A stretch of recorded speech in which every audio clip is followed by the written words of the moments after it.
Hi hello నమస్తే. నేను మీ లాస్య బిందిని. మా ఇంట్లో దీపావళి సెలబ్రేషన్స్ ఏ విధంగా జరిగాయో చూడండి. నేనైతే చాలా హ్యాపీగా ఫీల్ అయ్యాను. దివాళీ చాలా బాగా జరిగింది మా ఇంట్లో. చూసారా, మా ఇంట్లో మా కుటుంబ సభ్యులమంతా ఈరోజు దీపావళి రోజు నోములు నోచుకొని లక్ష్మీదేవికి పూజ చేసుకోవడం జరిగింది. నేను చాలా గర్వంగా ఫీల్ అవుతున్నాను. ఎందుకంటే ఈసారి చాలా బాగా జరిగినాయి నోములు మా ఇంట్లో. కేదారేశ్వర వ్రతం బాగా జరిగింది.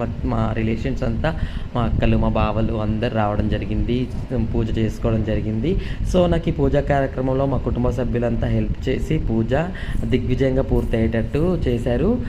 Thank you so much my dear family members. ఆ అమ్మవారి కరుణ కటాక్షాలు ఎప్పుడు మా కుటుంబం పైన, మా పైన ఉండాలి. ఆ లక్ష్మీదేవి అనుగ్రహం ఎప్పుడు అందరికీ ఉండాలని మనస్ఫూర్తిగా కోరుకున్నాను. చాలా దీపావళి రోజైతే మంచిగా పూజ గదిని మంచిగా పూలతో అలంకరించి దేవుడికి ఆ రోజంతా ఉపవాసం ఉండి దేవుడికి నైవేద్యాలు వండి బోనం సమర్పించి మంచిగా దీపావళి నోము అయితే చేసుకోవడం జరిగింది. నాకైతే చాలా హ్యాపీగా అనిపించింది దీపావళి నోము. మాకు ప్రతి సంవత్సరానికి ఒకసారి వచ్చి కేదారేశ్వర వ్రతం నోములు వస్తున్నాయంటే చాలా హ్యాపీగా ఫీల్ అవుతాను. లాస్ట్ ఇయరే నాకు కొంచెం దీపావళి కొంచెం బ్యాడ్ సిచ్యువేషన్లో ఉండే లాస్ట్ ఇయర్ జరుపుకోలేదు.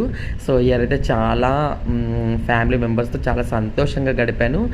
తెల్లారి మళ్ళీ నోమును ఎత్తుకోవడము, ఆ రోజు తెల్లారి మళ్ళీ మా ఇంట్లో సందడిగా మా ఇంట్లో మా కుటుంబ సభ్యులు. So I'm very happy full. Thank you so much.